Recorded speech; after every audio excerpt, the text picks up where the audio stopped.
Les damos la bienvenida, buenas tardes, a la segunda sesión del 26 Seminario Internacional de Derecho Constitucional, organizado por la Universidad Católica del Uruguay y la Fundación Konrad Adenauer. Les agradecemos que nos sigan acompañando y aprovechamos esta instancia para recordarles que los comentarios que tengan o preguntas a lo largo de las exposiciones que vamos a tener esta tarde, las pueden ir dejando en el panel de preguntas y respuestas y serán respondidas y moderadas al final de la sesión. Bueno, en estas próximas 2 horas vamos a abordar el concepto de acceso a la justicia y derechos humanos, pero teniendo en cuenta como centro el derecho a la salud. Y para eso tenemos el gusto de contar con las exposiciones del doctor Pablo Saavedra, secretario ejecutivo de la Corte Interamericana de Derechos Humanos, la doctora Paula Garat, docente de alta dedicación de la Universidad Católica del Uruguay, y el doctor Diego Gamarra, director del Departamento de Derecho y docente de alta dedicación de la Universidad Católica del Uruguay. Sin más, no les quito tiempo, muchas gracias y le damos la palabra al doctor Pablo Saavedra. Muchas gracias, Estefanía, y buenas tardes a todas y todos.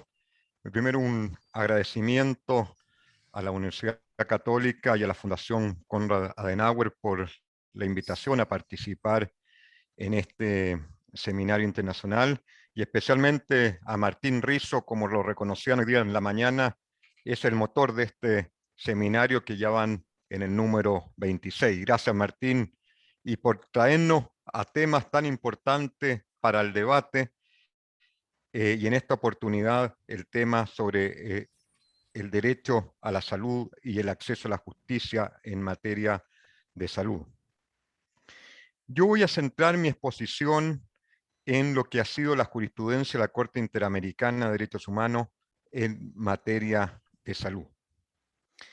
Hoy en la mañana, en el primer panel de la mañana, el juez Pérez Manrique ponía énfasis en el cambio jurisprudencial de la Corte Interamericana a partir del año 2017, en el caso Lagos del Campo contra Perú, en donde la tesis mayoritaria de los jueces fue que puede encontrarse una violación autónoma de los derechos económicos, sociales y culturales. Este famoso artículo 26 de la Convención Americana tiene una autonomía y se puede establecer la responsabilidad internacional del Estado.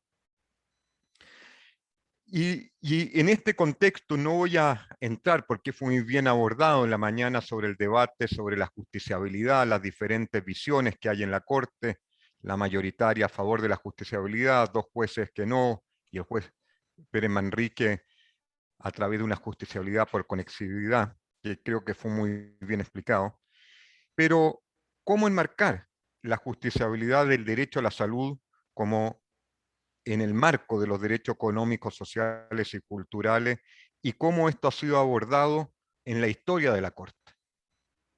Hace unas semanas estaba en un seminario y me preguntaron, ¿la Corte le dio vida al derecho a la salud recién a partir del caso Lagos del Campo y su jurisprudencia posterior? No creo. Yo creo, y eso es lo que voy a tratar de mostrar, cómo la Corte a lo largo de sus 40 años ha ido abordando el tema del derecho a la salud. Antes de Lagos del Campo, circunscrito o bajo la cobija del derecho a la vida o a la integridad personal.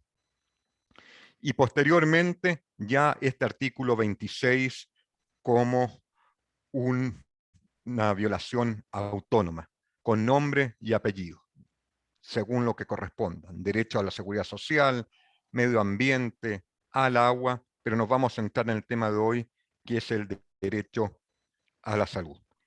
Y hacer un hincapié de algo que también se mencionaba en la mañana, lo explicaba Argelia Gerard sobre la evolución en el sistema europeo y cómo ha sido abordado los derechos económicos, sociales y culturales y ambientales, y también dentro de esto el derecho a la salud, poner un elemento que tenemos de diferencia y que no es menor.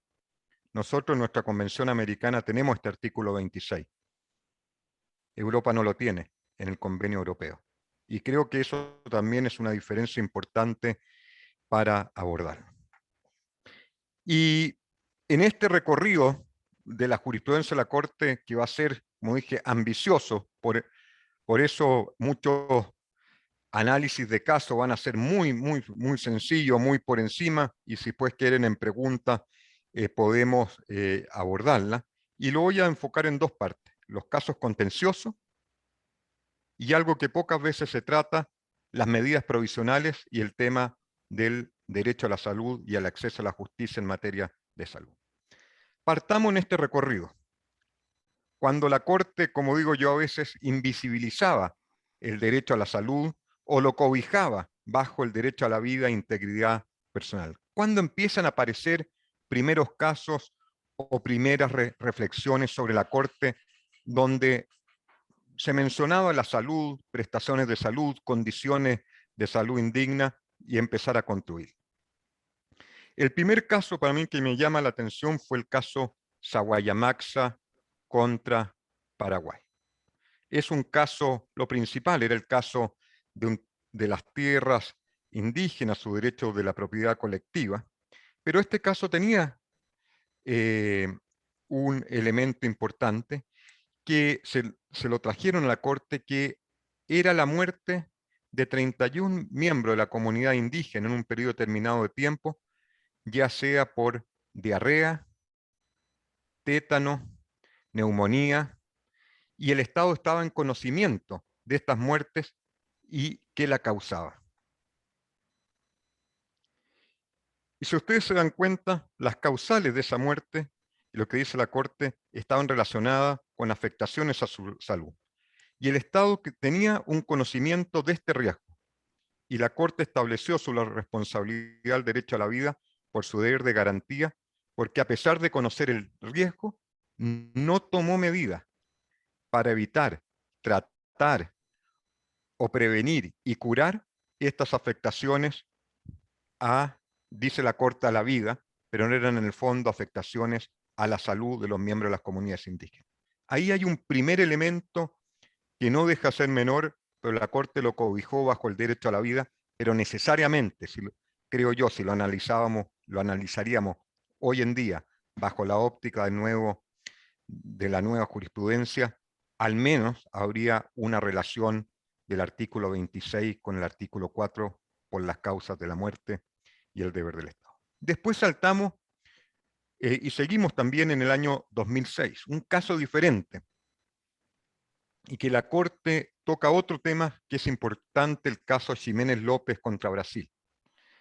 Es un señor que tenía problemas psiquiátricos y estaba en una casa, como llaman en Brasil, de reposo, recibiendo un tratamiento psiquiátrico, es decir, un tratamiento médico, y muere en este centro médico por una golpiza que le dan al interior del establecimiento psiquiátrico por sus custodios, guardias o profesionales que trabajan ahí.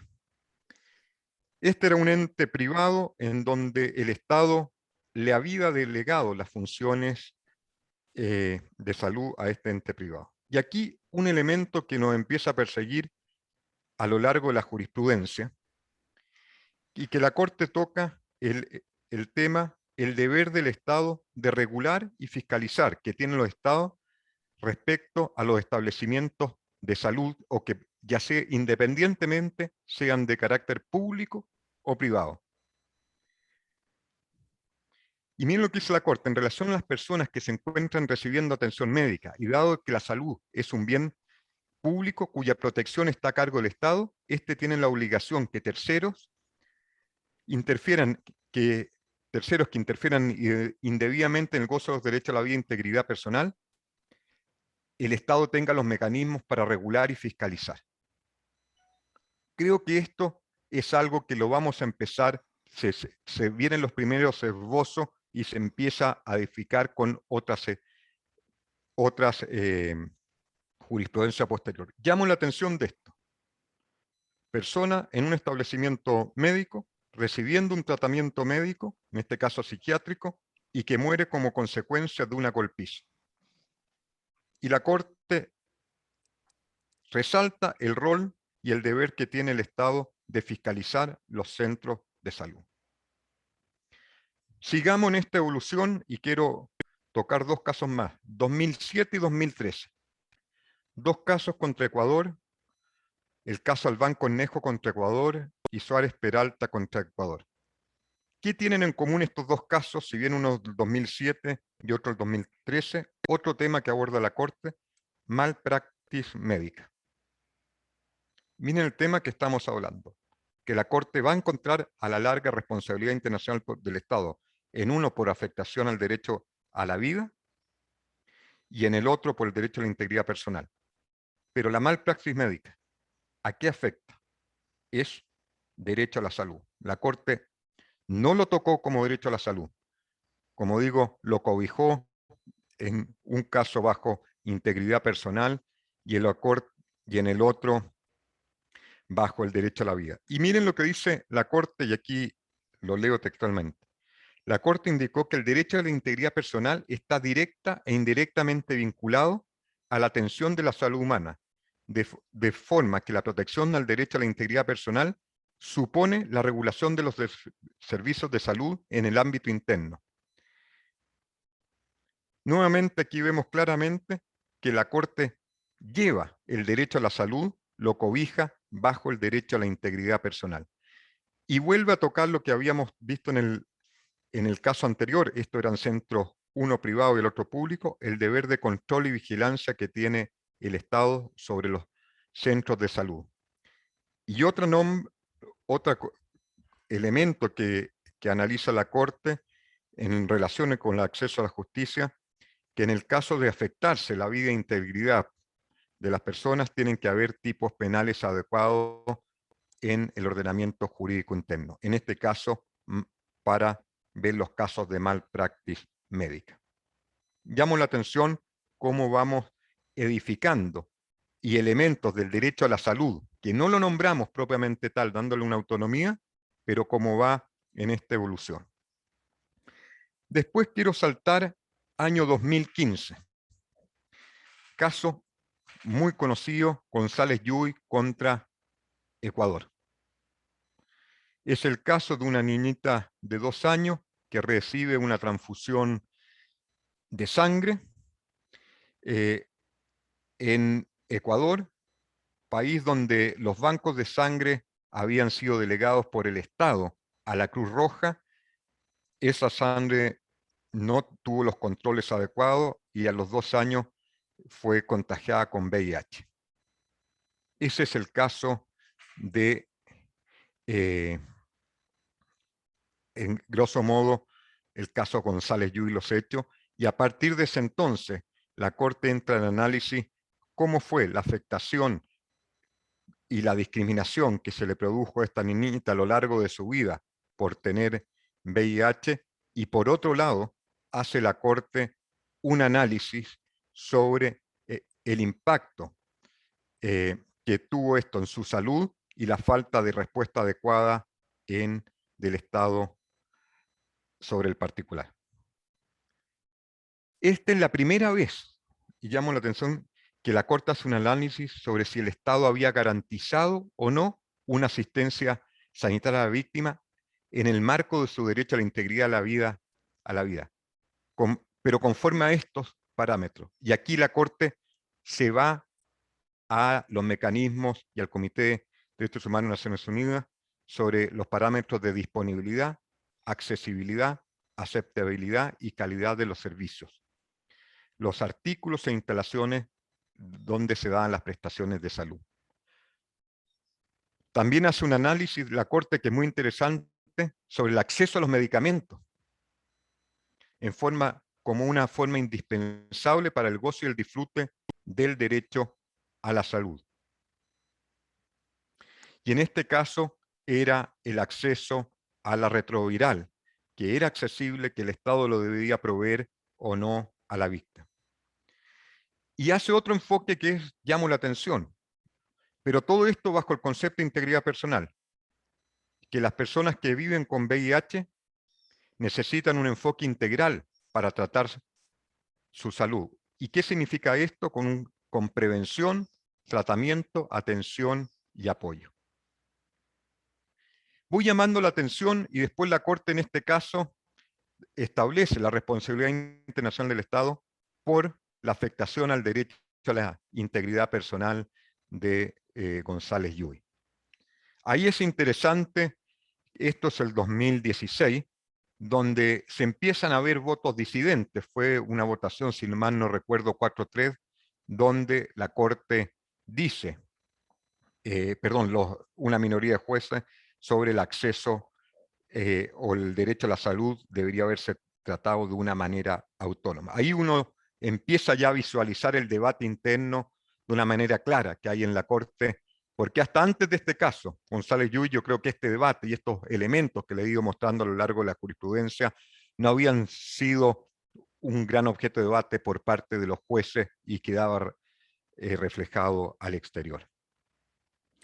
Vámonos después a otro caso que necesariamente va con temas de salud, que es el caso que no siempre se menciona, el caso Chinchilla contra Guatemala, y que la Corte aborda estos temas. La obligación de proveer atención y tratamiento médico a las personas privadas de libertad. El deber del Estado de proveer tratamiento adecuado a las presuntas víctimas, en este caso por su diabetes y padecimientos relacionados luego de la privación de libertad. Esta es una señora privada de libertad por un homicidio que se le acentúa su diabetes cuando está privada de libertad y termina con su muerte. La Corte establece la responsabilidad internacional del Estado por la muerte de ella, pero como voy tratando de mostrar, necesariamente en este caso la Corte, si uno ve todo el razonamiento, hace un análisis sobre el derecho a la salud de la señora Chinchilla y con este enfoque, privados de libertad y un caso de una persona que sufría diabetes. Entonces hasta aquí quiero hacer una recapitulación, diferentes temas que ha ido tocando la Corte. Primero, el deber de fiscalización y control por parte de los entes que prestan atención de salud, independientemente que sean públicos o privados. La responsabilidad del Estado en el primer caso por, si bien conocía el riesgo que se encontraban las personas que padecían neumonía, tétanos, diarrea, no tomaba las medidas y murieron esas personas, pero hace un análisis de las condiciones de salud y termina por violación del derecho a la vida. El tema que aborda la Corte sobre personas que están en un centro psiquiátrico y los tratamientos que van viendo. Entonces, vamos configurando diferentes elementos, como digo, hasta antes invisibilizados, que tocábamos el derecho a la salud en la jurisprudencia de la Corte. Vamos a otro caso que creo que mete para entender la magnitud del derecho a la salud muy importante, el caso IB contra Bolivia. Es un caso que podríamos decir esterilización forzada de una mujer refugiada peruana en Bolivia cuando tiene una emergencia médica. Y la Corte en este caso analiza el derecho a la salud sexual y reproductiva de las mujeres. Es un caso que la Corte termina estableciendo la responsabilidad internacional del Estado porque ella tuvo una esterilización forzada como derecho a la integridad personal. Pero si uno ve el análisis, la Corte no habla sobre el derecho a la salud, no concluye que hay violación del derecho a la salud, pero todo el análisis es la afectación de su derecho a la salud. Y voy a poner algunos elementos porque esto es veo para mostrar cómo la Corte ya empieza a profundizar en materias del derecho a la salud. La Corte dice, la salud sexual y reproductiva constituye una expresión que tiene particulares implicancias en las mujeres debido a su capacidad biológica de embarazo y parto. La salud reproductiva se relaciona con la autonomía de la mujer en la toma de decisiones sobre su plan de vida, cuerpo, su salud sexual y reproductiva, y también se refiere al acceso a los servicios de la salud como a la información. Y aquí viene un tema central, yo creo que neurálgico, que nos sigue hasta hoy en día en la jurisprudencia de la Corte, y esencial para los temas de salud que analiza la Corte, que los estados deben garantizar el acceso a la información en temas de salud, cuya denegación constituye un obstáculo para la toma de decisiones libres y autónomas. Y aquí la Corte desarrolla en varias páginas qué significa cómo debería ser este consentimiento en materia de salud, que tiene un consentimiento previo, libre, pleno e informado del paciente. Es decir, señala que es una condición esencial en la práctica médica, la cual se basa en el respeto de la autonomía del paciente. Y esto no es menor, porque la Corte resalta en este caso en concreto que hay un cambio de paradigma en la relación médico-paciente. Se pasa de un modelo paternalista, donde la razón o la última palabra siempre va a tener el médico, y se pasa a un proceso participativo del paciente en la toma de decisiones. Y la Corte, dentro de otro elemento, analiza todo lo que se refiere, como le vengo diciendo, al consentimiento, al acceso a la información de la víctima en este caso, y que este acceso a la información tiene que ser de manera adecuada, comprensible y accesible. Esto aquí creo que rebasa de este caso, y que uno de los grandes temas que creo tenemos en todos nuestros países, el acceso a la información en materia de salud y la relación médico-paciente, independientemente que sea un hospital público o privado. Hasta aquí era antes del 2017.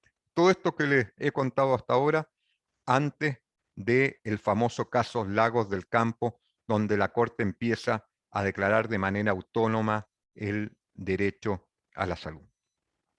¿Por qué he creído conveniente hacer este breve repaso hasta aquí? Porque vemos de una cosa, que la Corte, si bien analizado por eso, la Corte históricamente ha analizado, ya sea el acceso a la salud, el consentimiento, cómo tienen los deberes de fiscalización del Estado, ha estado presente en su jurisprudencia, pero nunca le ha dado una visibilidad y una autonomía propia al derecho a la salud.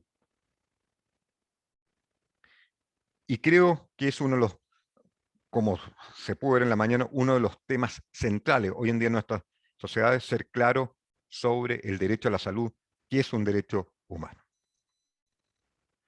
Viene Lagos del Campo, donde la Corte señala que se puede establecer de una manera autónoma una violación del artículo 26 de la Convención Americana. Si ustedes, como muy bien lo explicó el juez Pérez Manrique en la mañana, leen artículo 26, no hay un catálogo de derechos. ¿Cuáles son los derechos económicos, sociales y justiciables a la luz de la Convención? Y ahí la Corte hace una construcción armónica y, como lo explicaba, de diferentes criterios, y se remite a la Carta de la OEA para darle vida y contenido al artículo 26.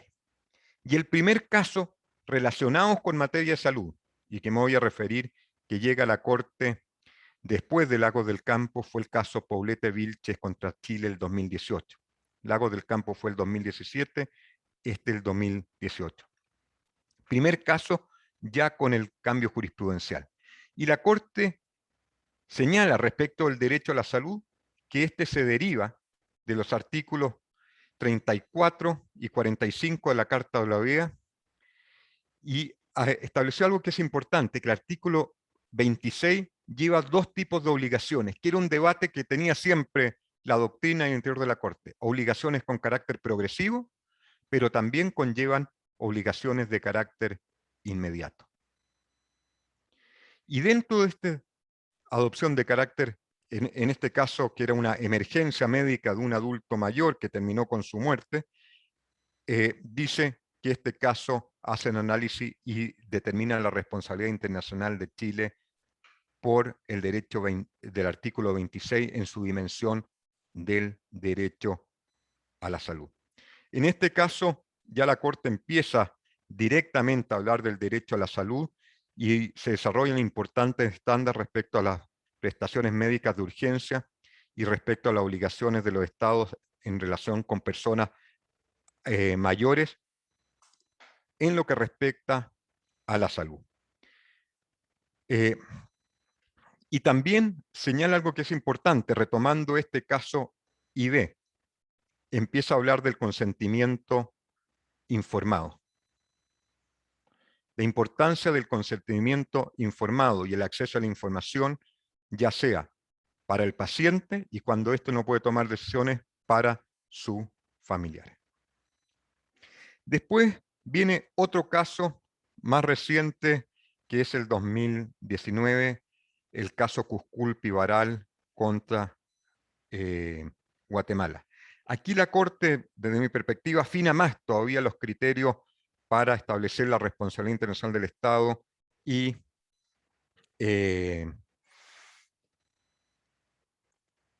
hace una mejor argumentación en esta construcción del derecho a la salud. Es un caso respecto de un grupo de personas en Guatemala que no empiezan que tienen VIH y no empiezan a recibir el tratamiento de la retroviral. De un momento a otro son cortados. Y ahí la Corte analiza en extenso el derecho a la salud, qué significa cada uno de los elementos del derecho a la salud. Incluso fue más. Es la primera vez que la Corte, y la voy a tratar de buscar aquí, he anotado, que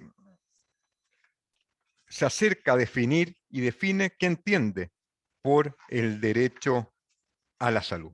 Si quieren después se la leo, pero por razones de tiempo no la quiero abordar todavía, pero ahí la Corte dice qué entiende por el derecho a la salud y nuevamente los componentes del derecho a la salud, accesibilidad, disponibilidad, etcétera, lo analiza con mucho más detalle. Ahí ya tenemos una nueva aproximación de la Corte, y lo otro que es importante es un caso en donde la Corte no lo hace en relación con otro artículo y directamente encuentra violación del artículo 26 en su mención del derecho a la salud.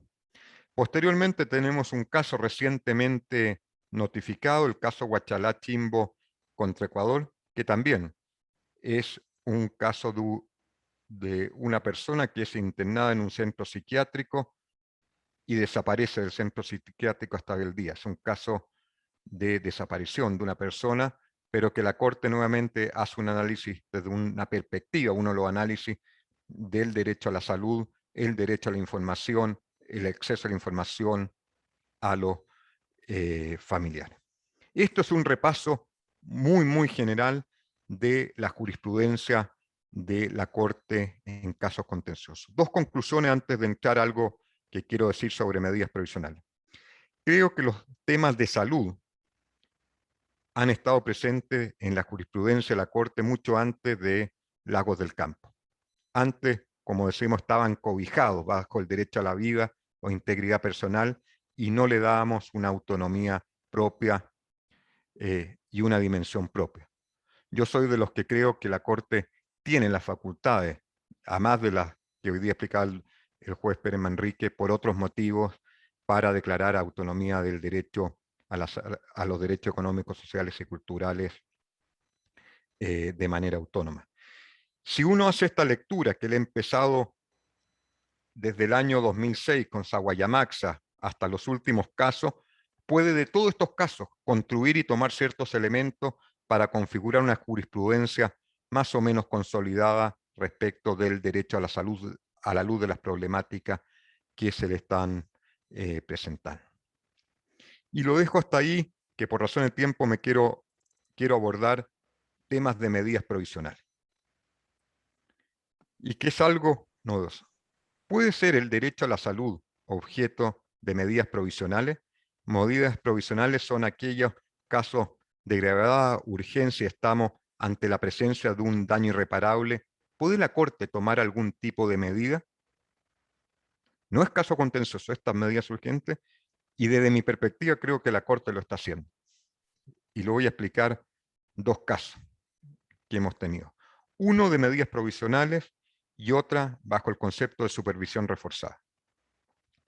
El caso de medidas provisionales, para mí, que tiene componentes necesariamente de salud, es el caso, las medidas provisionales en el caso Vélez Lore contra Panamá. Es un caso que se nos da en medio de la pandemia y es la primera vez que un tribunal internacional tiene la posibilidad de pronunciarse sobre el COVID-19. Mostrarles cómo nace el caso y la medida provisional para que vean cómo estos temas van evolucionando. Este es el primer caso donde la Corte, el caso Vélez Lora, caso viejo, que inició su jurisprudencia. Me quedan 2 minutos, Estefanía. Ya me iba a pasar, le conozco esa cara. 2 minutos y termino. Era un caso donde se inicia toda la jurisprudencia sobre sobre temas de migrantes, de no criminalizar la migración y otros temas, y la Corte dicta una medida de reparación de carácter estructural que se refiere a adecuar los centros migratorios de Panamá para que tengan unas condiciones adecuadas para los migrantes que van de paso, y especialmente en la zona del Darién, en el sur de Panamá, que es una zona de alto flujo migratorio en nuestra América. Este caso viejo se está implementando esta medida, viene el COVID-19 y de un minuto para otro, en la zona del Darién, una zona muy complicada desde varios puntos de vista, donde se podían albergar 50 personas, de un minuto para otro hay 2.500 personas, niños, mujeres embarazadas, gente con COVID, etc. Y la Corte dicta medidas provisionales. En este marco dicta medidas provisionales, y si ustedes ven las medidas que la Corte le ordena tomar al Estado, muchas son prestaciones de salud. Y las audiencias posteriormente de la Corte así lo demostró. Y recientemente la Corte dicta complementa esa medida provisional haciendo seguimiento y habla sobre el acceso a la vacuna contra el COVID, que no tiene que ser, no se puede discriminar por el estatus migratorio. Y esto está teniendo un gran impacto en varias partes de nuestra región. Me pregunto, si estos no son temas de salud, ¿qué es tema de salud? Y el último caso, con esto, que no fue medida provisional, pero para que vean cómo la Corte lo está viendo, la Corte, como ustedes saben, hace la supervisión del cumplimiento de la sentencia. Tenemos un caso viejo, que es el caso Castro contra Perú, casos de privados de libertad que habían sido condenados por terrorismo. Y una de las reparaciones que dio la Corte es darle las atenciones de salud que correspondan a estas personas privadas de libertad. Y estando en el marco de la supervisión de cumplimiento de la sentencia, le llega a la Corte una solicitud de medidas provisionales porque un grupo de estas personas, de las víctimas, tenían COVID y no estaban recibiendo los tratamientos para el COVID. La Corte no adopta medidas, pero dice, vamos a hacer una supervisión reforzada, infórmenos cada 30 días cómo son las atenciones de salud y los tratamientos contra el COVID que le están dando a esta persona. Estamos hablando de junio del año pasado, cuando no había vacuna. ¿Es eso otra de las dimensiones que veo que está entrando? Vemos cómo la Corte está abordando temas necesariamente, directo e indirectamente, sobre el derecho a la salud. Lo dejo hasta aquí por razones de tiempo, porque ya Estefanía le veo su cara, y muchas gracias, y abierto después a cualquier pregunta. Por favor, faltaba más. Muchas gracias a vos, Pablo, por la excelente exposición, y seguro seguimos conversando luego de las exposiciones de Paula y Diego, así que le damos la palabra a Paula, a la doctora Garat. Bueno, buenas tardes para todos. Es un gusto para mí estar acá. Agradezco, por supuesto, a la universidad y a la Fundación Konrad Adenauer también por apoyar una vez más este seminario. Voy a referir algunos desafíos que tiene la protección del derecho a la salud, y específicamente me voy a referir bastante al caso uruguayo, y después en el debate podremos ver si alguna de estas cuestiones se aplican también a otros de los países de la región. Para eso voy a hacer una brevísima introducción, apenas mencionar algunos puntos que ya han abordado muy bien tanto el magistrado Pérez Manrique como también recién el doctor Pablo Saavedra, sobre la protección a la salud y sobre los estándares aplicables, apenas con una breve introducción, para así después ya sí pasar a la interrogante central que tiene esta exposición, que es cuál es el estado de la cuestión en Uruguay, y a partir de ahí cuáles son los desafíos que desde una perspectiva jurídica presenta la protección al derecho a la salud.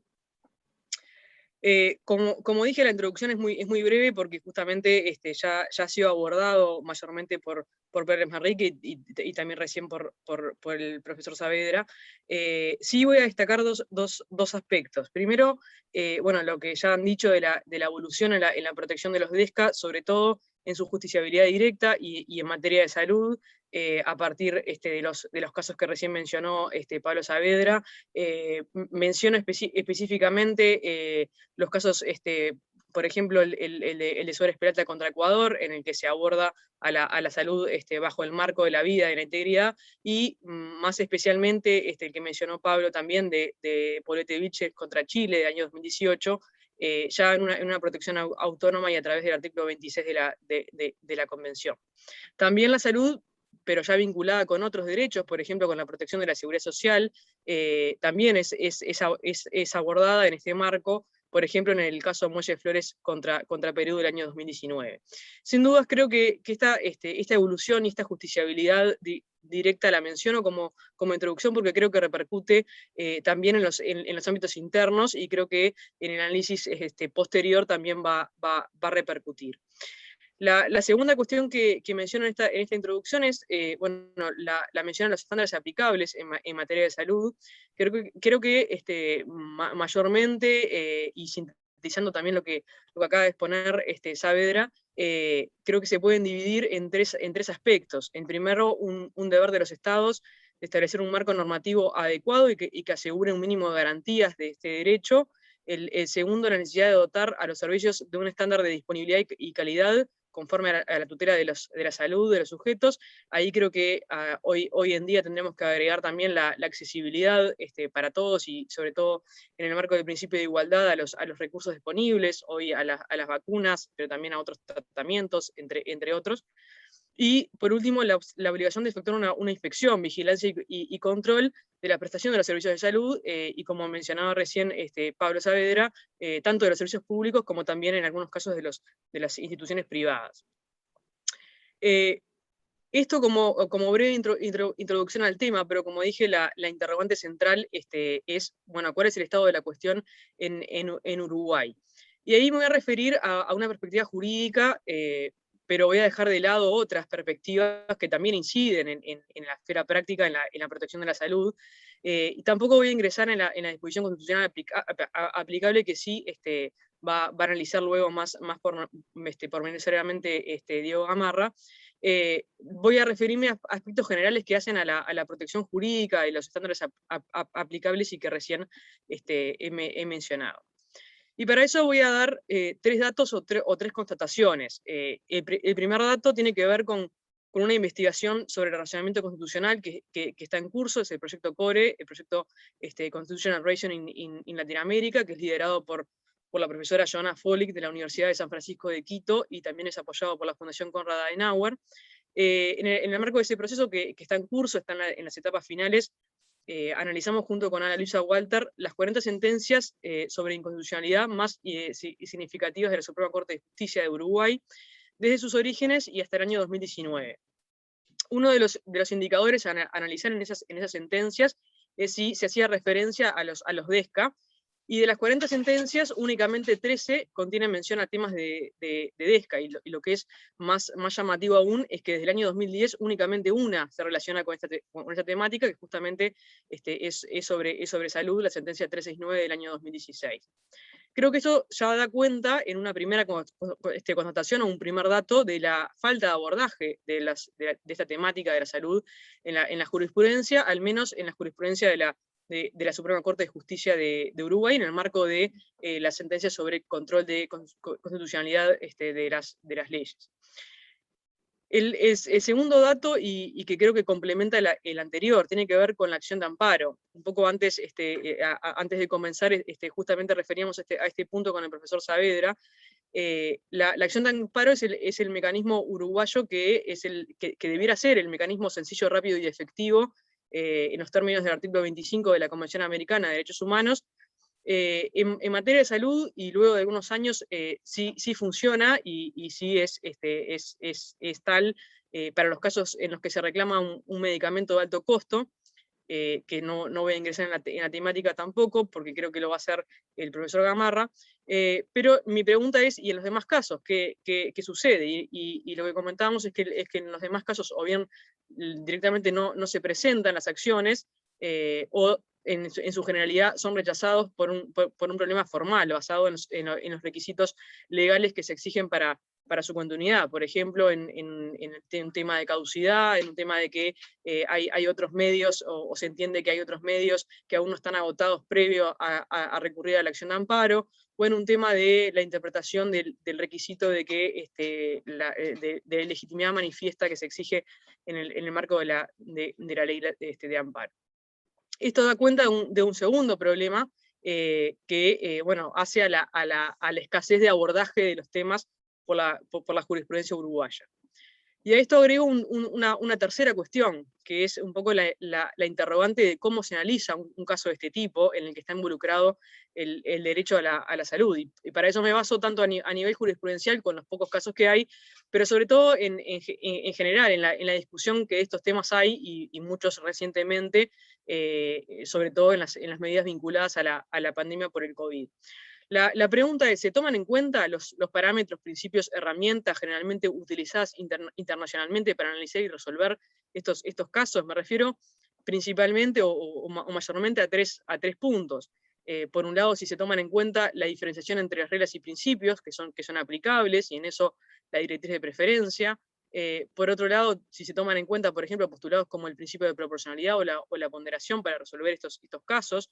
Si se tiene en cuenta un análisis de la posible afectación a la igualdad, tanto aplicando, por ejemplo, el principio de proporcionalidad, o bien el test de igualdad, y analizando la razonabilidad, la racionalidad o la proporcionalidad de esta medida. Por lo que se ha visto últimamente, y por lo menos en el debate que se dan en varios casos que involucran las recientes medidas, el abordaje en estos parámetros es muy escaso. No se suele analizar cuáles son los derechos invocados, cuál es el fin contrapuesto, cuál es el derecho contrapuesto que se intenta alcanzar con esa medida, si el medio es idóneo, si es necesario o si es proporcionado, o si se cumple o no con la igualdad, entre otras cuestiones, ¿no? como la directriz de preferencia que mencioné, o el contenido esencial, o entre otras. Creo que ante estas tres contestaciones que he abordado, hay varios desafíos de esta perspectiva jurídica. Primero, creo que hay desafíos formales y procesales propios de la acción de amparo en Uruguay. Creo que también hay desafíos que hacen a la interpretación y aplicación de los DESCA, y en ese marco del derecho a la salud, y en eso, como decía, la evolución de la jurisprudencia de la Corte creo que ha aportado y ayuda en esa evolución, que también debiera reflejarse en los ámbitos internos.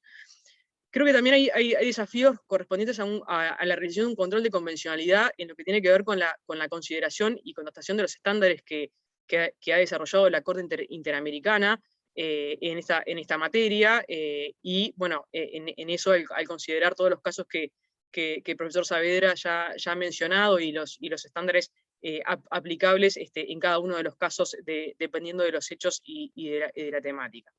Pero creo que principalmente el desafío hace al punto de partida que se toma para los análisis de estos casos, y en definitiva el empleo de principios y herramientas propios del derecho constitucional, que se utilizan ampliamente en la jurisprudencia regional, en la jurisprudencia comparada, en los tribunales constitucionales y las cortes con similar función, en prácticamente en la generalidad de los casos.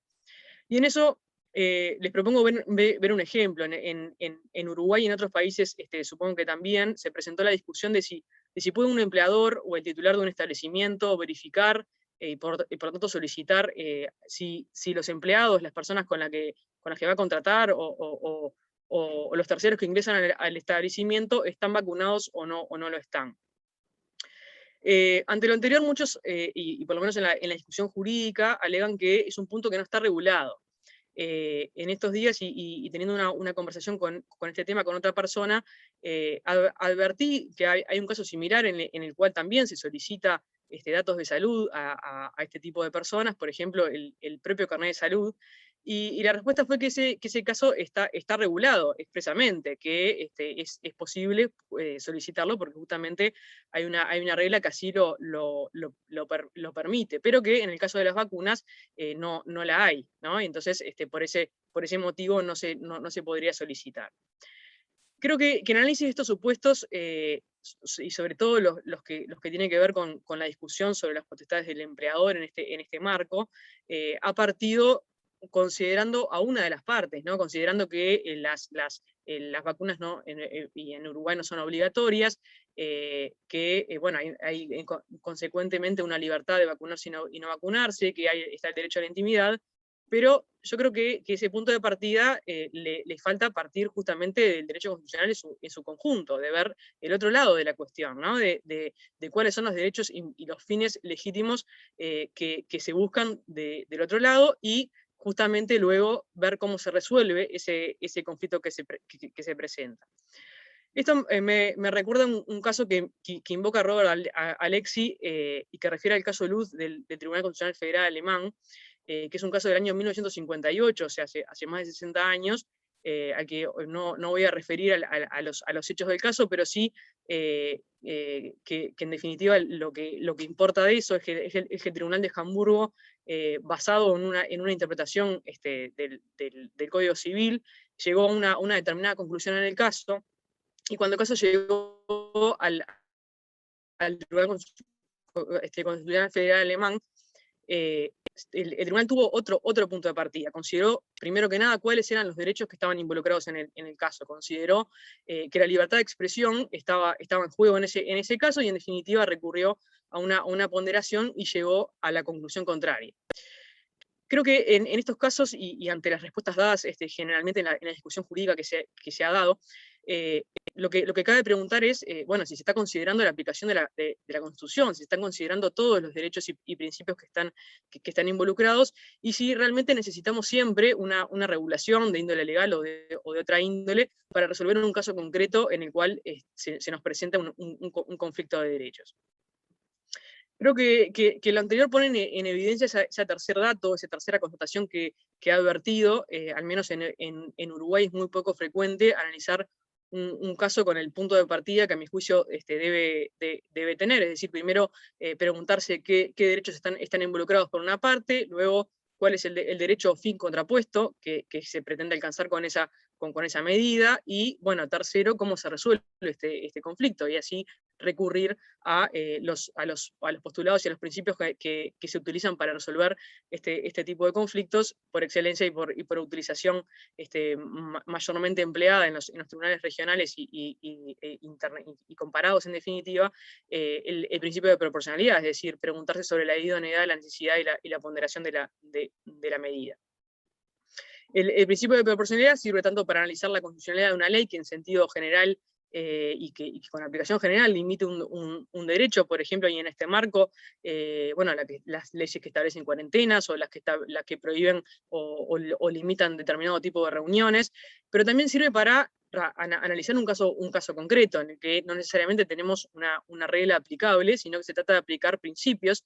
Y en definitiva, en ese caso ya no nos sirve la subsunción, sino que tenemos que recurrir a estas otras herramientas que están ampliamente difundidas en un Estado constitucional de derecho y que justamente son las que debemos utilizar para resolver estos casos. Creo que los desafíos al derecho que tiene la protección del derecho a la salud son muchos, y me dediqué solamente a reflexionar sobre algunas de las cuestiones. Por supuesto hay otras, como dije, y más en nuestros días, que tienen gran importancia y que también debieran ser abordadas.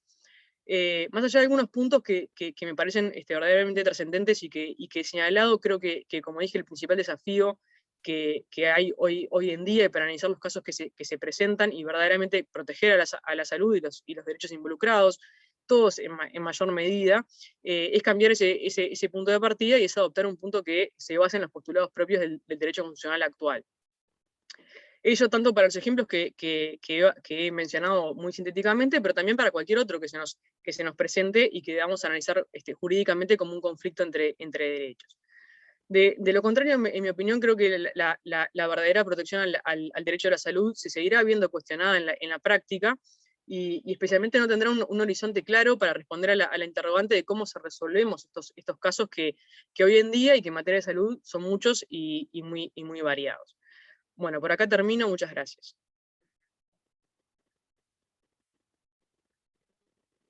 Perdón, muchas gracias a vos, Paula, por tu excelente exposición, y le damos paso a la última exposición de la tarde y noche, a Diego. Profesor Gamarra, le damos la palabra.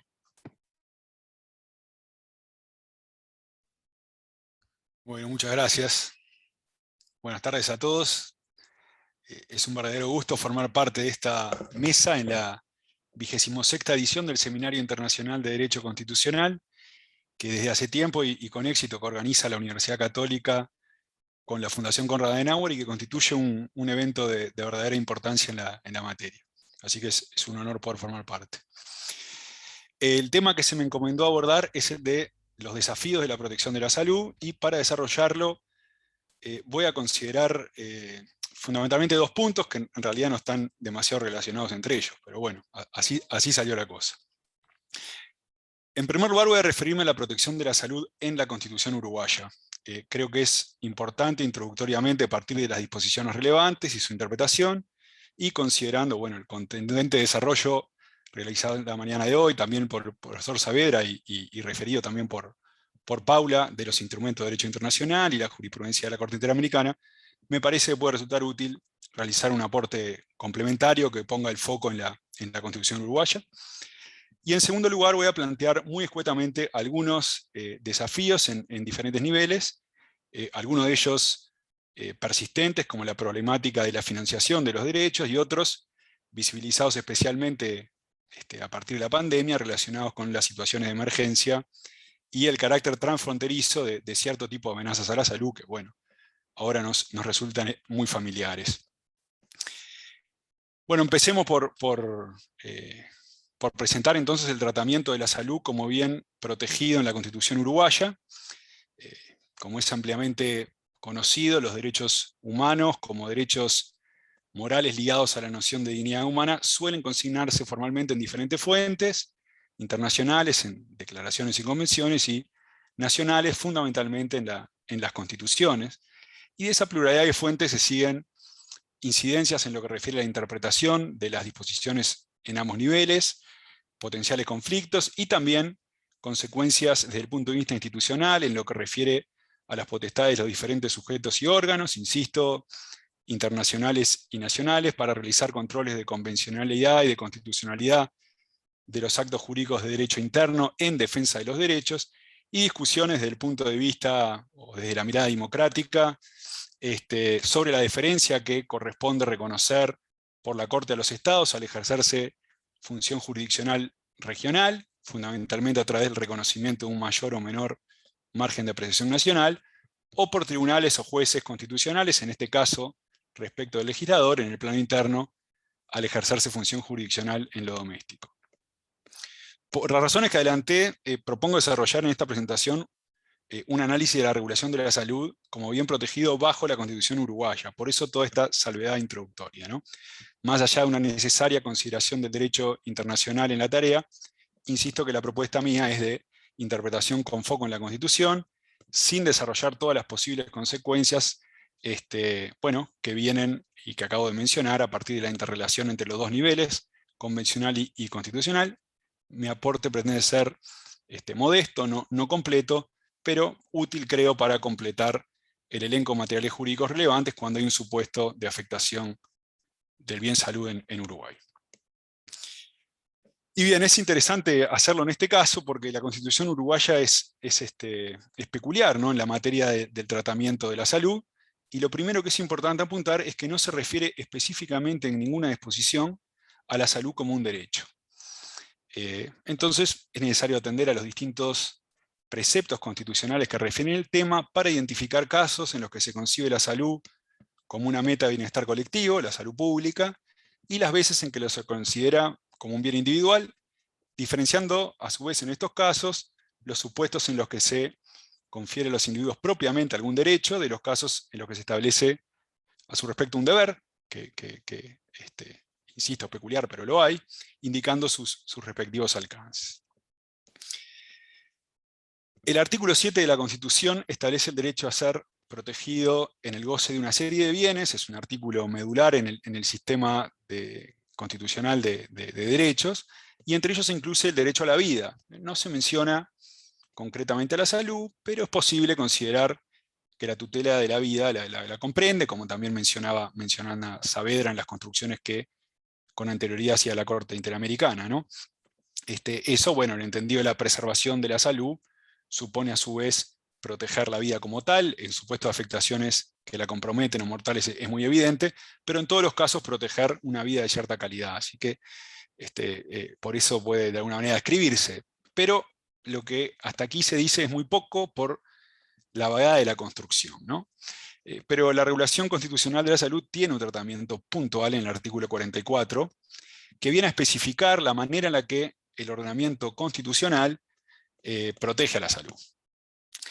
Este artículo 44 reitera íntegramente la solución del artículo 43 de la Constitución de 1934, que fue la que por primera vez refirió al tema y que con carácter general determinó la consagración del Estado Social de Derecho, incorporando de forma relativamente temprana una serie de derechos denominados económicos, sociales y culturales. Las disposiciones de las secciones dogmáticas suelen formularse asignando a los individuos derechos, esto es lo más común, ¿no? Y que tienen como situación correlativa, no siempre específicamente enunciada, algún deber u obligación del Estado y en ocasiones también de los particulares. Esta forma de enunciación, estructurada a partir del otorgamiento de derechos, es por antonomasia la forma en la que se enuncian los catálogos de derechos humanos, precisamente, ¿no? Y se diferencia de la técnica mayormente utilizada para consignar otro tipo de normativa, por ejemplo la penal, la tributaria o la que emerge de contratos, que se formula a partir de la imposición de deberes u obligaciones, ¿no? Desde la otra cara del asunto. ¿Y por qué traigo esto a colación? Porque el artículo 44 es bastante excepcional, porque se conforma por dos incisos, que contiene tres fragmentos de normas, en el sentido de que se establecen preceptos pero no la consecuencia jurídica, y todos ellos refieren expresamente a deberes, están formulados como deberes, de modo que es necesario analizar si se presentan derechos como situaciones correlativas. Pero lo más excepcional es que se incluye un deber constitucional en sentido estricto, ¿no? En el sentido que atribuye, por ejemplo, Rubio Llorente, un deber dirigido a los individuos y no a los poderes públicos, lo que a primera vista parece bastante asistemático bajo una constitución de matriz eminentemente liberal y requiere de un trabajo, un ejercicio de contextualización. Analicemos en detalle el artículo 44. El primer inciso establece que el Estado legislará en todas las cuestiones relacionadas con la salud e higiene públicas, procurando el perfeccionamiento físico, moral y social de todos los habitantes del país. Se trata entonces de un deber de legislar, un mandato dirigido al Estado como legislador, particularmente ambicioso porque se ordena legislar en todas, es decir, sin excepciones, las cuestiones relacionadas con la salud y la higiene pública. Y como puede verse, se trata de una actividad que pasa a quedar por mandato constitucional necesariamente regulada, que debe ser necesariamente regulada. Y de eso se sigue por lo menos que cabe la responsabilidad del Estado en casos de omisión, de acreditarse perjuicios causalmente ligados a la falta de legislación y eventualmente, aunque no cabe ahora extenderse en el punto, otras consecuencias que suelen en la dogmática reconocerse bajo la denominada inconstitucionalidad por omisión, como el compelimiento jurisdiccional a legislar o a reglamentar. Esto desde la perspectiva de los individuos, con los alcances referidos, puede llevar a sostener que se tiene un derecho a que se legisle y a que se responda si no se legisló, y con ello se generaron directamente daños que sean atribuibles a la omisión, ¿no? Pero no se tiene un derecho a una legislación o regulación específica. Creo que está de más decir que el legislador debe perseguir la finalidad del perfeccionamiento que establece la Constitución y las metas establecidas en el derecho internacional, por ejemplo, en el PIDES, si no me equivoco, en el artículo 12 o en el Protocolo de San Salvador, pero tiene discrecionalidad para hacerlo de acuerdo con su orientación política, contemplando la totalidad de bienes y derechos a tutelar, siempre que no incurra, por supuesto, en finalidad ilegítima, desproporción o arbitrariedad. Si se quiere, en una terminología todavía asentada, aunque me parece deficiente, puede concebirse como un interés legítimo de los individuos frente al Estado legislador o regulador. Y agrego ahora lo de regulador porque lo cierto es que esto viene un poco en cadena, porque la legislación suele ser amplia, suele ser una legislación tipo marco, y la reglamentación viene a especificar las soluciones en la materia muchas veces. El punto más problemático es si ante el incumplimiento del deber de legislar o reglamentar mencionado, puede requerirse y otorgarse jurisdiccionalmente una prestación específica de salud, supliendo en este caso el juez la reglamentación. Y en el marco de los amparos que Paula adelantaba, en los que se requirieron o se requieren medicamentos de alto costo no incluidos en el elenco de prestaciones impuestas a los prestadores de salud por la inclusión en el FTM o en el PIA según el caso, ante recetas de medicamentos o tratamientos por parte de médicos, la jurisprudencia se ha ido asentando en el sentido de directamente disponer que se confiera acceso o financiación para el medicamento o el tratamiento prescrito. El inciso segundo del artículo 44 contiene dos oraciones que a la vez formulan dos fragmentos de normas y que también establecen expresamente deberes. La primera oración impone el anunciado deber, el más interesante, de todos los habitantes de cuidar su propia salud y de asistirse en caso de enfermedad, como anticipé, un deber constitucional en sentido propio dirigido a los individuos. Y por otra parte, la oración final establece también un aspecto muy relevante, que es el deber del Estado, también particular, bastante original, de proveer o proporcionar gratuitamente los medios de prevención o de asistencia, pero dice tan solo a los indigentes y a los carentes de recursos suficientes. Vamos por partes. La disposición que establece el deber de cuidar la salud y de asistirse es bastante problemática, ¿no? Presenta algunas dificultades. En primer lugar, llama la atención que se establezca un deber de realizar conductas que, al menos con carácter general, parecen estar alineadas con los intereses de los sujetos compelidos. En segundo lugar, debe tenerse presente que la Constitución, en su artículo 10, establece la libertad como solución de principio que puede ser excepcionada en caso de perjuicio a terceros o por afectaciones de orden público, pero en todo caso mediando ley formal para establecer las obligaciones o prohibiciones que correspondan. El deber del artículo 44, entonces, entiendo que debe interpretarse de forma armónica, de lo que se sigue que debe leerse que es impuesto en la medida en que el descuido o la inasistencia puede comprometer la salud de otros, asumiendo que muchas veces, y esto ahora lo vemos de cerca, la salud tiene una dimensión colectiva. Ese alcance además es consistente con la única implicancia que puede tener el incumplimiento de un deber ante la ausencia de sanción específica en la Constitución, que es la calificación de la conducta de omisión como ilícita, lo que de por sí tiene algún impacto, que es que impide invocar algún beneficio derivado del incumplimiento del deber, pero que viene a completarse con consecuencias previstas generalmente por la ley, por ejemplo, al regularse la responsabilidad civil y la incursión en responsabilidad por daños generados a terceros, configurado entonces el hecho ilícito por el incumplimiento del deber constitucional o la imposición de algunas medidas para prevenir daños. Creo que es interesante analizar algunas implicancias de este deber de cuidar la salud a propósito de las discusiones generadas en el marco de la pandemia. Bueno, desde luego que al manejarse por las autoridades la pandemia se acudió a algunas restricciones propiamente dichas, como por ejemplo la realización de espectáculos públicos, entre otras, sobre una base legal conferida por una ley de 1934, la 9202, por cierto muy generosa al conferir potestades a las autoridades en casos de epidemia, pero el Poder Ejecutivo y otros órganos utilizaron una herramienta muy llamativa, que resultó original, que fue la de la exhortación a adoptar ciertas medidas de prevención, y entre ellas en ciertos ámbitos y para ciertas franjas etarias, incluso la de la vacunación, la medida de la vacunación fue exhortada. Entonces, me parece que existiendo un deber constitucional de cuidar la salud, y una posición de las autoridades de salud pública efectivamente plasmada sobre, por ejemplo, la efectividad de las vacunas, en realidad una exhortación no parece operar estrictamente como tal. Parece ser algo más que una recomendación, ¿no? Es cierto que no se ven no se prevén sanciones específicas, y en ese sentido se suele decir a veces que no es obligatorio, pero viene a especificarse o concretizarse un deber constitucional, y existen algunas consecuencias jurídicas que operan en forma residual. Entonces puede sostenerse la obligatoriedad. Por ejemplo, en el caso de la eventual responsabilidad civil, sin perjuicio de las dificultades que pueden generarse para acreditar el nexo causal en estos casos. Y por otra parte, en las discusiones también muy vigentes sobre la legitimidad de propietarios de establecimientos a exigir a trabajadores y clientes la vacunación para poder ingresar a los locales, me parece que también se ha subestimado la existencia del deber constitucional.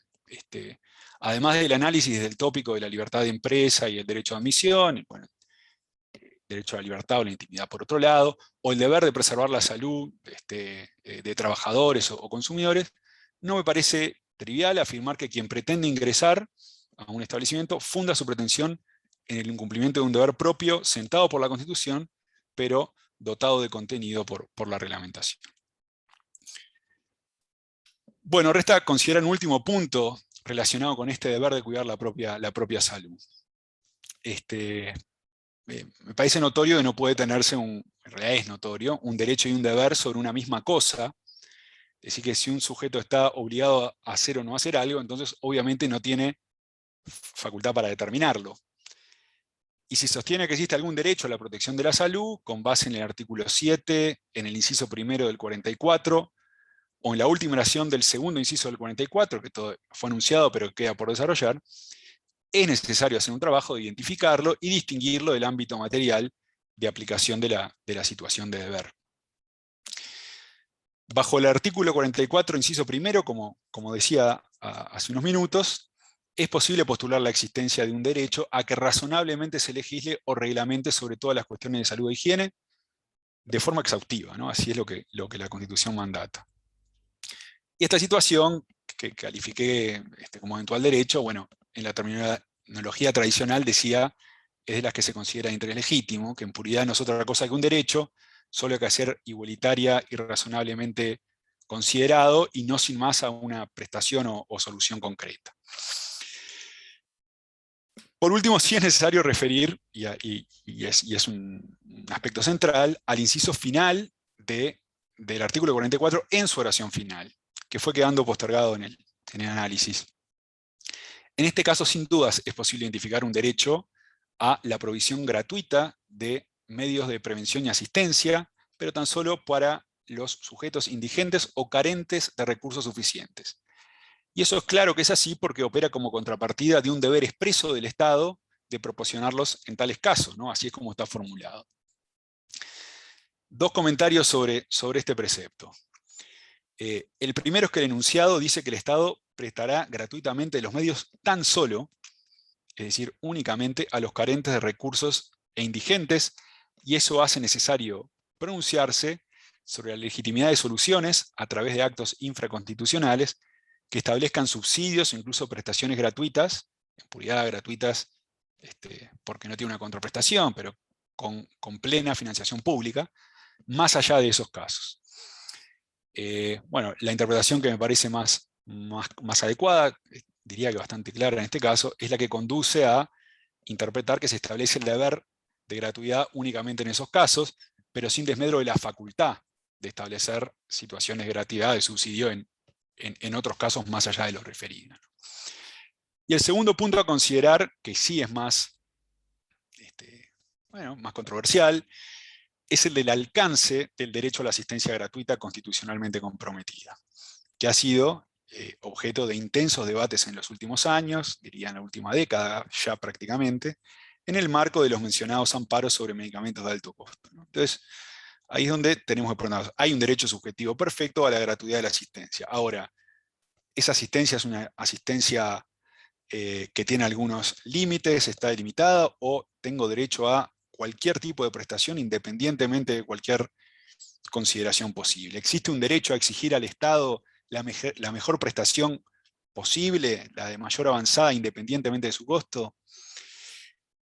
Debe tenerse presente más en ese caso que si se consideran los carentes de recursos como aquellos que no tienen recursos suficientes para afrontar la prestación en cuestión, la prestación de que se trate, y no en términos generales para tener acceso a una asistencia media, razonable, con una cobertura amplia y más allá de ciertos mínimos, es probable que la inmensa mayoría de la población esté en algún punto en esa situación, ¿no? Y sea carente de recursos suficientes para adquirir medicamentos, por ejemplo, de cientos de miles de dólares o de miles de dólares.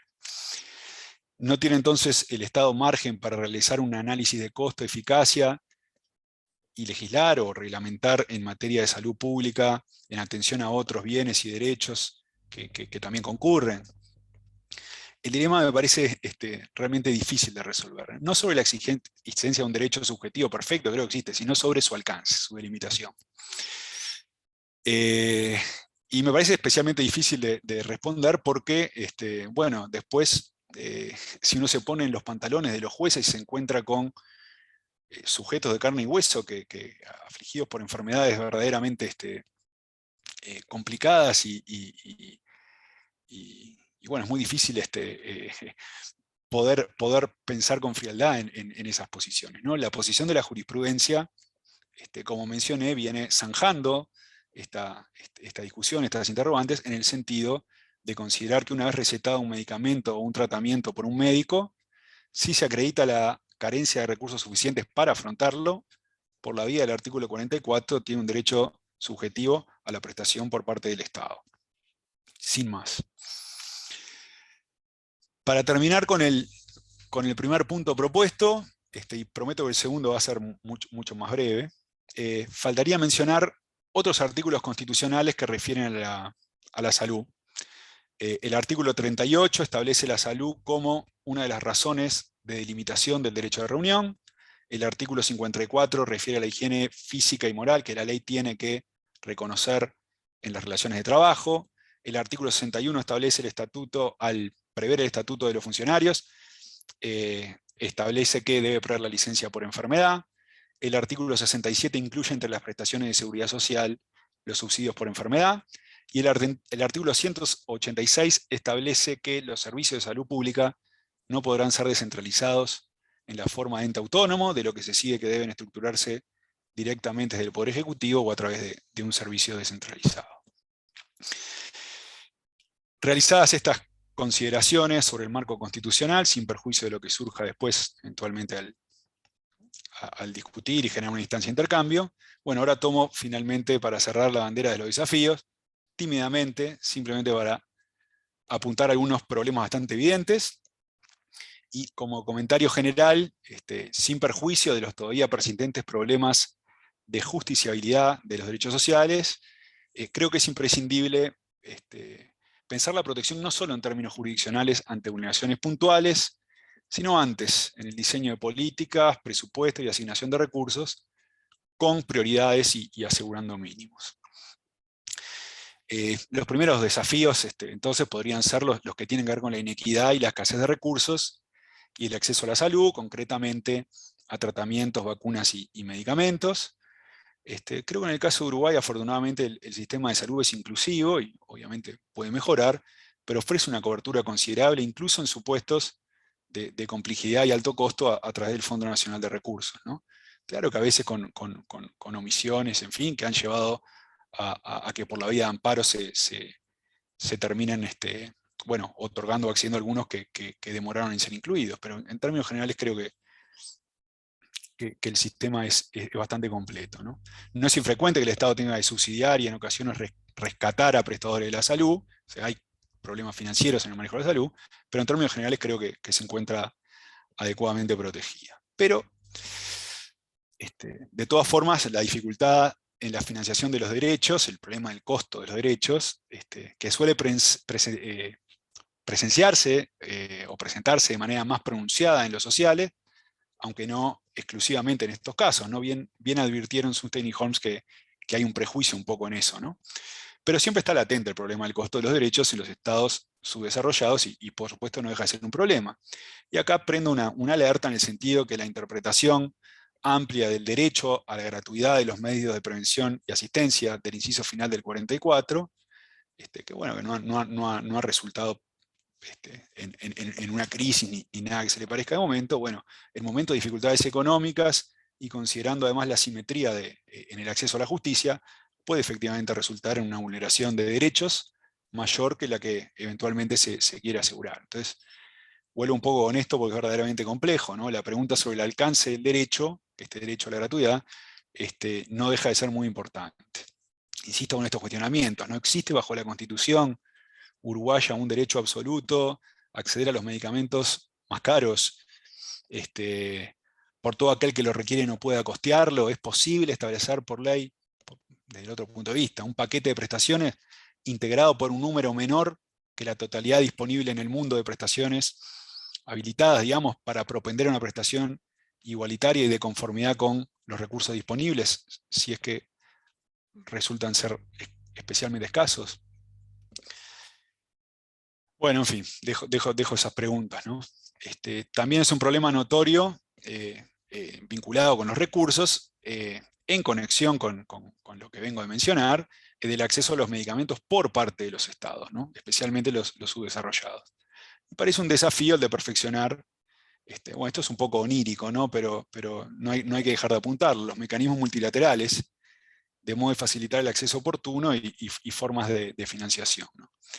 Recientemente se ha discutido el tema de las patentes, y es cierto que operan como incentivos para la inversión y desarrollo, pero parece que deberían buscarse equilibrios y explorarse otras alternativas para que, sin comprometer los estímulos o buscando otra forma de estímulos, o bien se instrumenten algunas excepciones para los estados subdesarrollados, o bien se mejoren la forma de financiación de estos por parte de los estados más acaudalados directamente o a través de organismos internacionales, ¿no?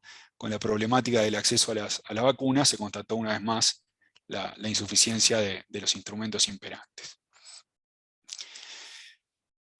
Por otra parte, el carácter transfronterizo de las enfermedades contagiosas exige mecanismos de cooperación y toma de decisiones a nivel internacional. Esto también me parece que quedó muy a la vista con el tema de la pandemia, ¿no? No solo en punto de la financiación, sino también en la propia elaboración de las medidas para combatir eficazmente los virus, que por supuesto no conocen de fronteras, ¿no? Y bueno, acá la apuesta al fortalecimiento de la institucionalidad internacional también parece más necesaria que nunca. También esto es un poco onírico, como decía, es difícil por múltiples razones y especialmente considerando las posiciones que tienden a tener los líderes de los estados más potentes en la actualidad. Bueno, voy a ir cerrando ahora sí, para no excederme con el tiempo. Dejo tan solo apuntado un desafío final ante las emergencias sanitarias, que bueno, creo que tiene que ver con la preservación del Estado de Derecho y el funcionamiento equilibrado de los diferentes poderes, porque efectivamente existe un riesgo de exaltación exagerada del Poder Ejecutivo, ¿no? Que de por sí suele resultar exacerbado en los estados latinoamericanos por el propio diseño institucional o por la práctica política, porque bueno, es razonable cierta centralización en la toma de decisiones en momento de emergencia, por supuesto, para dar respuestas con prontitud, pero bueno, eso no debería significar que los otros poderes puedan desentenderse y de alguna manera han quedado relegados más de la cuenta, me parece, ¿no? Y es necesaria su intervención y control de todas formas, y creo que es especialmente relevante si el Ejecutivo está actuando digamos, con especial ahínco, y no en el caso de Uruguay, pero en otros casos bajo medidas de excepción, ¿no? Así que bueno, de momento es lo que tenía para decir, y muchas gracias por la invitación. Muchas gracias, Diego, por la excelente ponencia. Y bueno, dando finalizado las ponencias, damos espacio a realizar preguntas, pero antes quería preguntarle al profesor Saavedra, profesora Garato Gamarra, si querían hacer algún tipo de comentario entre ustedes de las ponencias que habían escuchado, o si quieren, si no, pasamos a las preguntas. Por mí podemos pasar a las preguntas, en mi caso. Excelente. Bueno, en el chat tenemos solo una pregunta que es de Susi Torres, y entiendo que es para usted, profesor Saavedra, que plantea cuánto tiempo le tomó la Corte resolver en dos casos, el de personas viviendo con VIH frente a Ecuador, no sé si ese es uno de los casos que mencionó, y luego el tema del acceso a los de acceso frente a Guatemala, de los antirretrovirales. Hablamos más que nada del tiempo que le llevó a la Corte a resolver. Gracias. Ahí le voy a contestar sinceramente esta pregunta y viéndola. A la Corte le llevó poco, al sistema interamericano mucho. Y gracias por la pregunta, porque eso es también uno de los desafíos que tenemos como sistema interamericano y pensar esto. Generalmente estos casos de salud, que yo hice todo este recorrido que parecía bonito y estimulante, también tiene su parte mala, que yo no he contado la otra historia, cuánto se ha demorado el sistema en resolver estos casos. Estos casos, por ejemplo, retrovirales, puede ser un poco más, un poco menos, 15 años. Víctimas ya estaban muertas cuando nos llegó el caso ante nosotros. Y los casos de salud no pueden esperar. Un caso promedio para que le llegue a la Corte Interamericana dura en el sistema interamericano 9 a 10 años. Imagínense agotar recursos internos, pasar con la comisión 9 o 10 años por lo menos. La Corte está durando en promedio 22, 23 meses. Llegamos tarde a los temas de salud. Para algunos podemos revertir las situaciones, pero al fondo de la pregunta, yo creo que en esos casos tenemos que cambiar la lógica de tramitación al sistema interamericano. No puede demorarse un caso de esto 14 años y después empieza la fase de cumplimiento. Y si no, en algunos casos muy extremos, utilizar estos otros mecanismos como medidas provisionales. No estoy diciendo hay que presentarlo en todos, pero pensarlo. Si un caso como lo que les contaba como COVID pasa por el sistema interamericano, resolviéndolo por caso contencioso, ya estamos en otra pandemia. Por eso tenemos que actuar ya. Y por eso, esa es la gracia de las medidas provisionales, que damos una respuesta inmediata y si es bien implementada se cumple. Yo dejo hasta ahí y que nuestra falencia, cómo abordar estos temas de manera oportuna. Muchas gracias, profesor Saavedra. Solicitó la palabra el profesor Martín Rizo.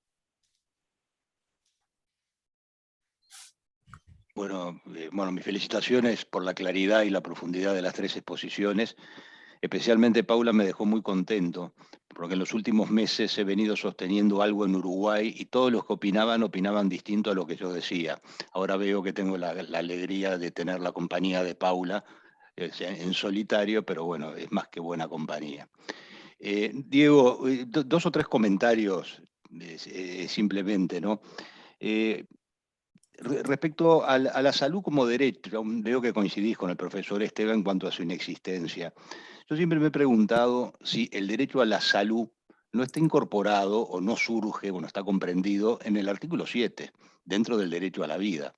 Igual que se sostuvo en el Uruguay que el derecho al agua potable o al saneamiento, antes de su regulación expresa, como tenemos ahora, ya estaba incorporado. Lo menciono como una pregunta, no para discutir ahora. También un comentario, quizá en este caso un poco más sobre el inciso primero del artículo 44. Bueno, a mí siempre me pareció que es una norma programática del subtipo imperativo y que el único derecho que surge es el derecho a que se legisle. Lo único que le podría pedir una persona al Estado es que legislara con los fines así establecidos. Y teóricamente podría iniciar un juicio, pero un juicio por daños y perjuicios por los daños derivados de la falta de regulación. Es que es casi imposible ese juicio. Yo no me imagino un caso en que pueda llegar a proceder. Pero lo que me interesaba sí comentar es sobre el inciso final del 44. Acá me parece que sí tenemos una norma preceptiva, una norma muy protectora del derecho de salud que, como tú dijiste, no alcanza a toda la población, sino alcanza a los indigentes y carentes de recursos suficientes. A mí me parece que estamos hablando de una norma que establece un umbral mínimo de protección. Tú mismo lo dijiste, se puede ampliar la protección, pero no se puede bajar. ¿Y a qué se tiene derecho? Y bueno, lo tenemos que analizar con un criterio de razonabilidad amparado en el conocimiento científico. Tú mencionaste una jurisprudencia que no conozco, pero yo también aclaro que no he seguido mucho en los últimos años la jurisprudencia sobre amparos médicos.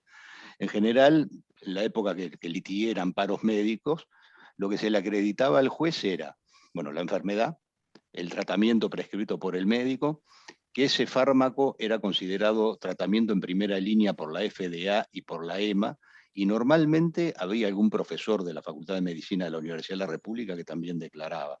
Y ahí era cuando el juez lo establecía. Y yo creo que ese es el umbral mínimo. Ahora, si no podemos pedir cualquier medicamento, pero si se cumple con esa pauta, yo diría, de razonabilidad científica, me parece que tenemos ese derecho. Y también me parece interesante ver, y la realidad lo ha demostrado, una cierta sabiduría de la Constitución. Porque acá directamente habla de proporcionar, es una obligación de dar, de proporcionar asistencia gratuita a los indigentes y carentes de recursos suficientes. Pero, por ejemplo, en el artículo 45, cuando habla de vivienda, no dice lo mismo. No dice que el Estado tenga que proporcionar vivienda gratuita. Claro, ahí la Constitución se da cuenta. Hay cosas que se pueden hacer y cosas que no se pueden hacer desde el punto de vista de la realidad. Y me parece interesante porque en todos estos años, más de 10 años que llevamos de amparos médicos, la realidad es que no colapsó, jamás estuvo en peligro el sistema de salud, y lo único que se demostró es que había una distribución presupuestal inequitativa por parte de las autoridades. Tenían que destinar más recursos a este tipo de medicamentos y de tratamientos, y de destinar esos recursos no le cambiaba absolutamente la vida a nadie. Pero bueno, felicitaciones por las exposiciones. Muchas gracias, profesor Rizo. No sé si quieren hacer, me imagino, el profesor Gamarra. Sí, efectivamente, yo no me animo a decir que no hay un derecho a la salud. De hecho, identifiqué como correlaciones de los deberes previstos en el 44 derechos.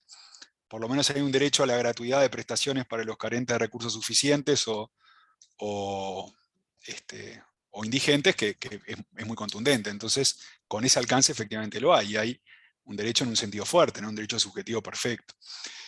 En el caso del inciso primero, sí, coincido, es una programática del subtipo imperativo y genera las posibles consecuencias de la inconstitucionalidad por omisión. El Estado debe legislar. Y teóricamente es posible la responsabilidad del Estado. Coincido también en que llegar a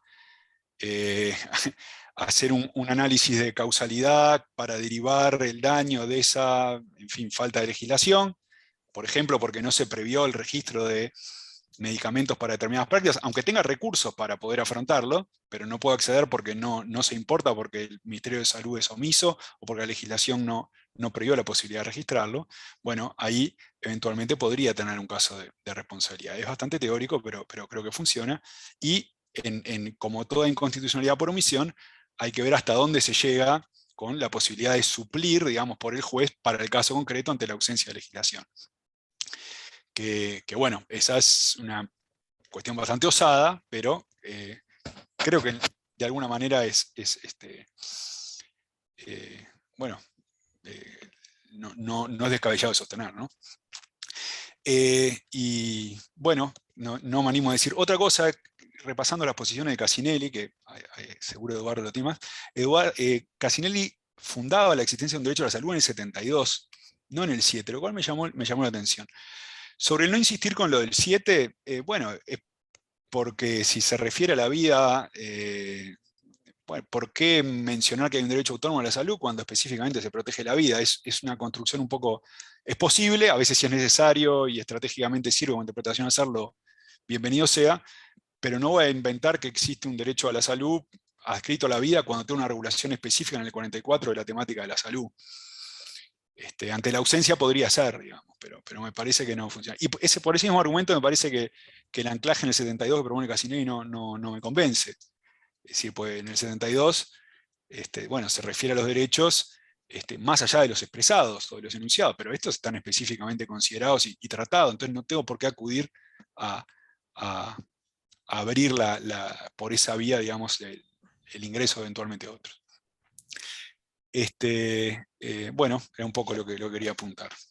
Muchas gracias, profesor Gamarra. El profesor Esteba, que fue aludido y levantó la mano.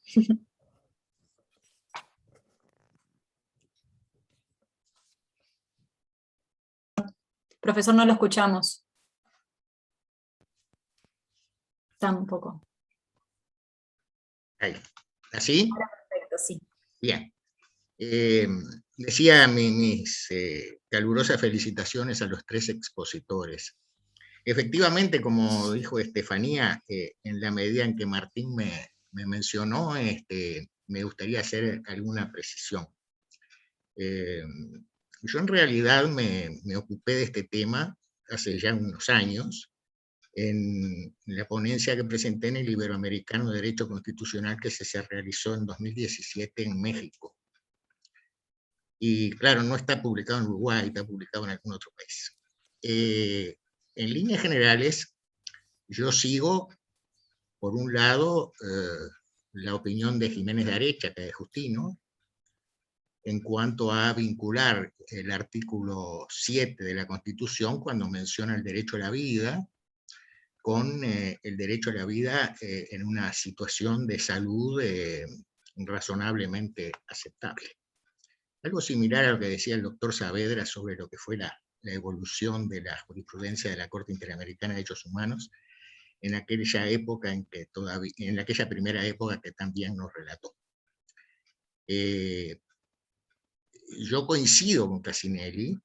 Eso es lo que en síntesis podría expresarse diciendo que sostengo que no hay un derecho a la salud cuando analizo el artículo 44 constitucional en su numeración actual.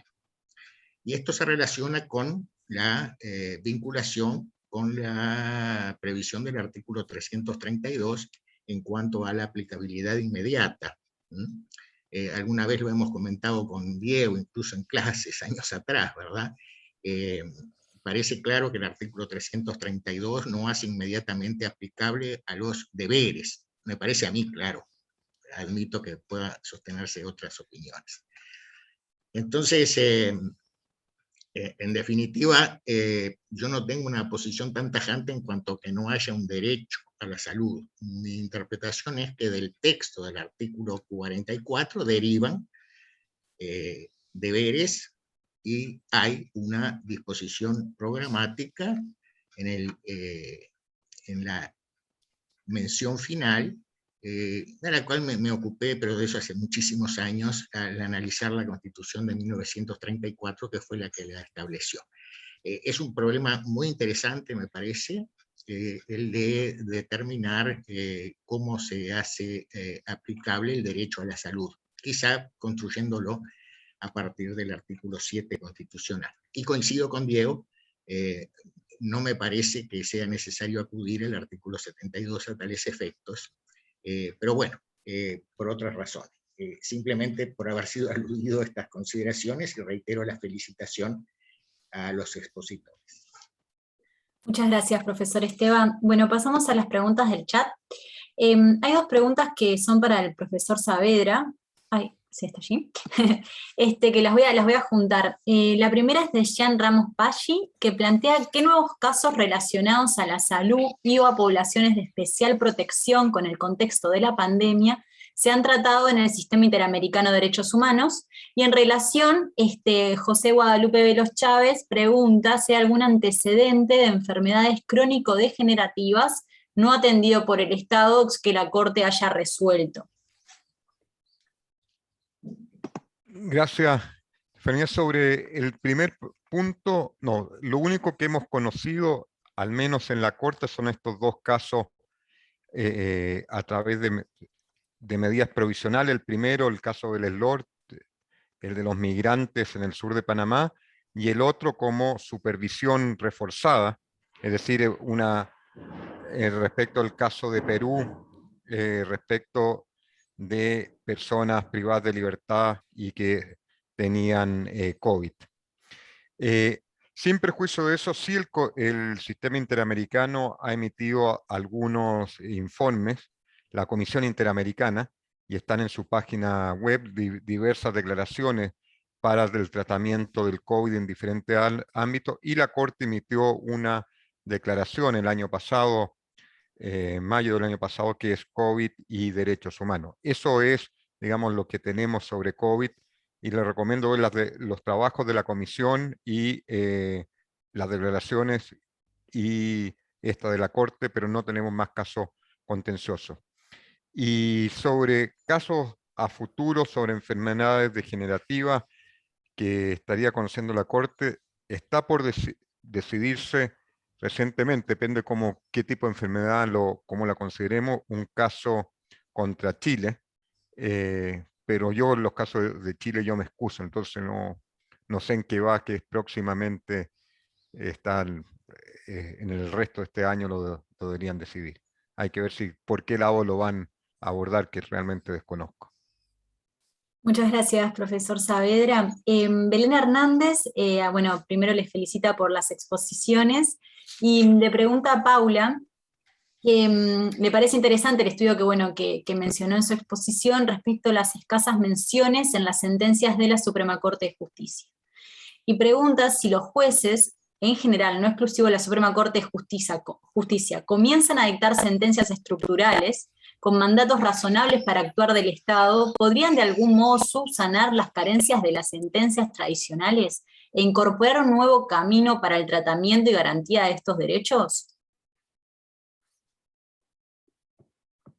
Bueno, muchas gracias por la pregunta. Yo creo que las sentencias estructurales obviamente son una herramienta que permiten una mayor garantía de los derechos de que se trate.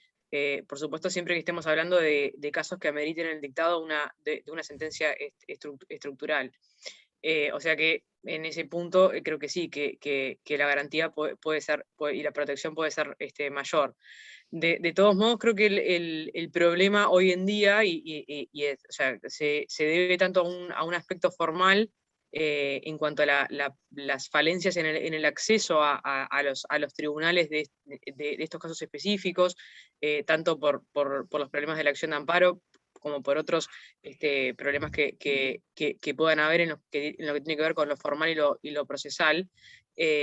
Y creo que debido a eso estamos un poco lejos todavía de llegar, incluso si hubiera un caso que ameritara una sentencia estructural, llegar a que se dictara en nuestro medio.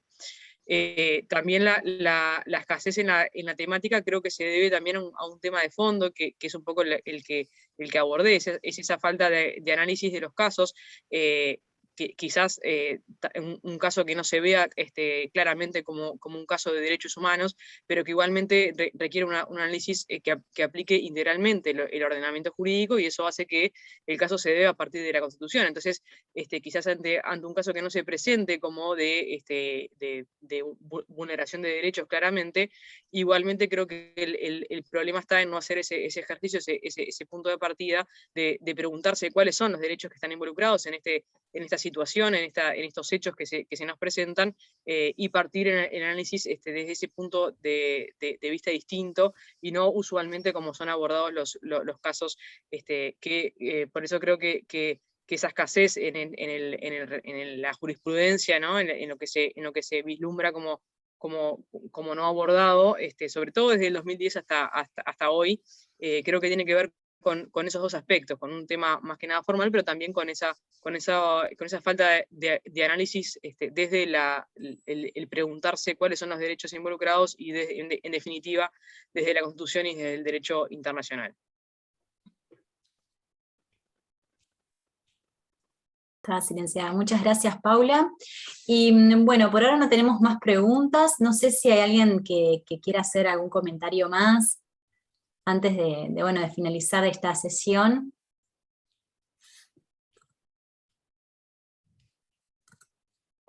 Bueno, hay un comentario que no es una pregunta, pero es un comentario del participante Cristian Torres, que plantea cuál es el ordenamiento jurídico constitucional en Chile. Muchas gracias, Cristian, por el aporte.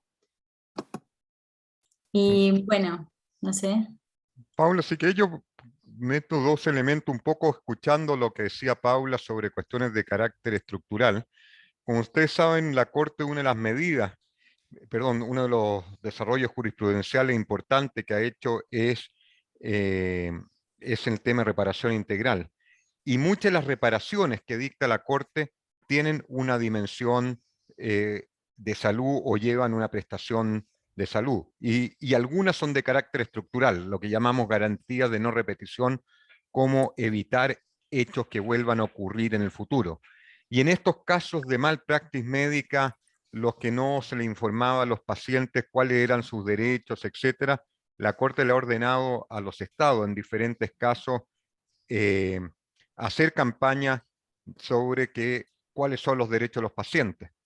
Que eso necesariamente va de la mano de cuestiones de salud. Y en otro caso, el caso Cuscul-Pivaral, que es este caso de retroviral a personas con VIH, la Corte fue más allá de las víctimas del caso y le ordena al Estado de manera estructural que dar y proveer la retroviral a toda la población con VIH. Porque habría habido, primera vez que lo decimos, una regresividad en cuanto a la protección, porque en un momento se daba y se dejó dar a la población con VIH, y lo ordena a través de una reparación estructural, con cuál el objetivo que no nos sigan llegando casos de la misma naturaleza y para prevenir hacia el futuro.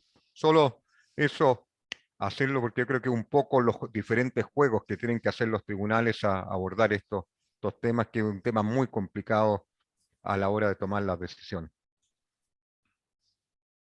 Muchas gracias, Pablo. La verdad que muy interesantes estos últimos aportes sobre reparación integral. No sé si hay algún comentario sobre eso, si no, se sumaron unas preguntas más.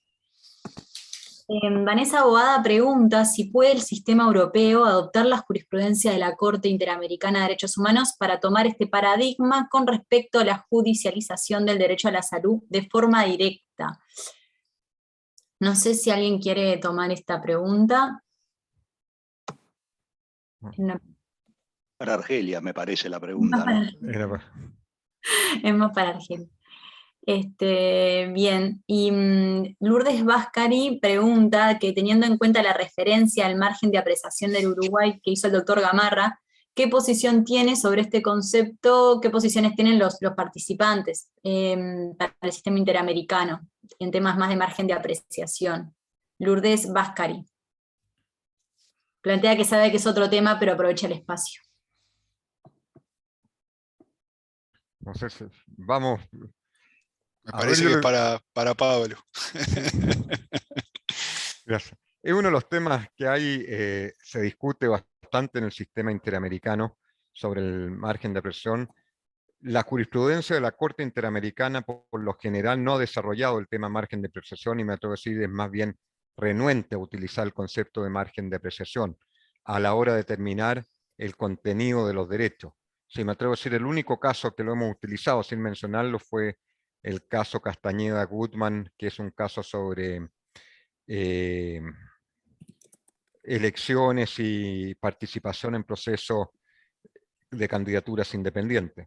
Pero esto no quiere decir, y un poco lo quiero relacionar con lo que estábamos hablando al final, que la reparación, cuando la Corte dicta reparaciones, muchas veces, si ustedes se dan cuenta, son reparaciones genéricas, solo da la estructura y le da un amplio margen al Estado para ampliar, para implementar, y después la va viendo en etapa su supervisión si se adecuan o no a los estándares internacionales.